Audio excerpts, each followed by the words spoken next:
East India company نے یہ اعلان کیا کہ جہاں بھی مولوی ملے پکڑو اور مار ڈالو. چنانچہ مولوی کون ہے اس کی علامت و پہچان یہ بتائی گئی کہ جس کے منہ پر داڑھی ہو یا لمبا کرتا ہو.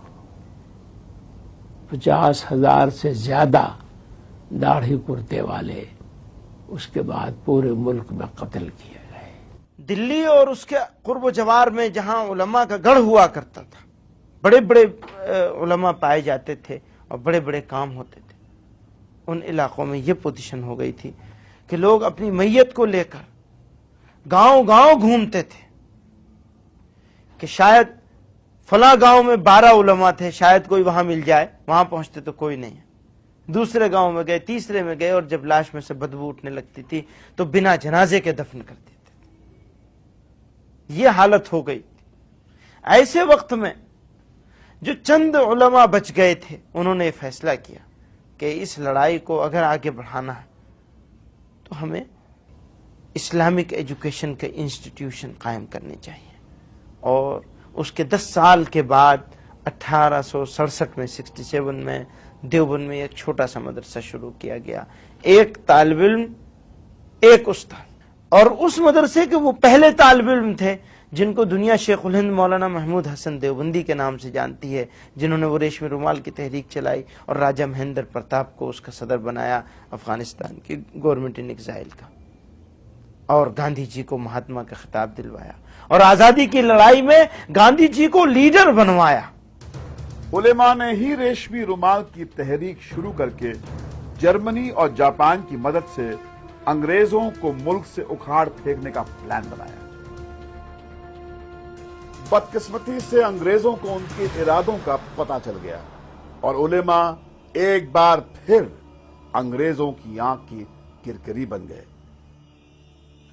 پورے ملک میں سینکڑوں علماء گرفتار کر لیے گئے. شیخ الہند مولانا محمود حسن اور ان کے چہیتے شاگرد مولانا حسین احمد مدنی کو تو گرفتار کر کے ہندوستان سے باہر مالٹا بھیج دیا گیا، جہاں کئی سال انہیں جیل کی کال کوٹھی میں بتانے پڑے. اپنی اس ناکامیابی سے علماء یہ بات اچھی طرح سمجھ گئے کہ ہنسا کا راستہ اپنا کر وہ ہندوستان کی غلامی کو ختم نہیں کر سکتے. علماء نے سن 1919 میں جمعیت علماء ہند کے نام سے ایک نئی تنظیم شروع کی اور جن آندولن کو انگریزی حکومت کے خلاف ایک نیا ہتھیار بنایا. پبلک اوپینین کو فارم کرنے میں جمعیت کا کوئی مقابلہ نہیں ہے جنگ آزادی کے. یہ سب سے بڑی چیز تھی کہ جب فیئر اتنا چھا چکا تھا لوگوں کے مائنڈ پہ کہ برٹش سرکار کے خلاف بولنا تو دور کی بات، ان کے بارے میں سوچنا بھی لوگوں نے چھوڑ دیا تھا.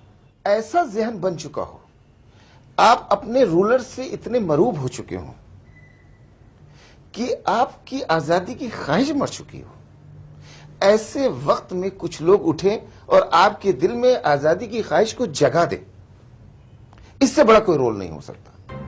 گاندھی جی کے ساتھ جنگ آزادی کے ہر مورچے پر جمعیت نیتا قدم سے قدم ملا کر چلتے رہے. 5 اگست 1942 کو جمعیت نے جب سب سے پہلے انگریزوں بھارت چھوڑو کا نعرہ دیا تو پورے ملک میں انگریزی حکومت کے خلاف لوگوں کا ایک ایسا سیلاب امٹ پڑا کہ آخرکار انہیں ہندوستان کو آزاد کرنا ہی پڑا. لیکن بٹوارے کے مدعے کو لے کر جگہ جگہ بھڑکے قومی دنگوں نے اس ہندو مسلم ایکتا کو سب سے زیادہ نقصان پہنچایا جس نے انگریزوں کو ہندوستان سے باہر کھدیڑ دیا. جمعیت نیتا مولانا حسین احمد مدنی نے پورے ملک کا دورہ کیا اور مسلمانوں سے اپیل کی کہ وہ مسلم لیگ کے بہکاوے میں نہ آئیں. وہ تو یہی کہتے تھے کہ تم لوگ دھوکے میں مبتلا اور ملک کو تباہ کر رہے ہو اور بہت بڑا قتل عام ہوگا. جمعیت تو بہت مخالف تھی پاکستان بننے کے. بہت زیادہ شدت کے ساتھ مولانا حفیظ الرحمان جو مجاہد ملت گزرے ہیں، گاندھی جی کے بہت قریب تھے، بہت کوشش کرتے رہے وہ گاندھی جی سے کہ پاکستان کو تسلیم نہیں کرنا چاہیے، اور جلسوں میں بڑے بڑے جلسوں میں شدید مخالفت کرتے رہے پاکستان نہیں بننا چاہیے۔ ان پہ انہوں نے مسلم والوں نے حملے بھی کرائے اور انہیں جو ہے کہ پریشان کرنے کی بہت کوشش کی گئی، مگر سب برداشت کرتے رہے اور مسلم لیگ کی مخالفت کرتے رہے برابر۔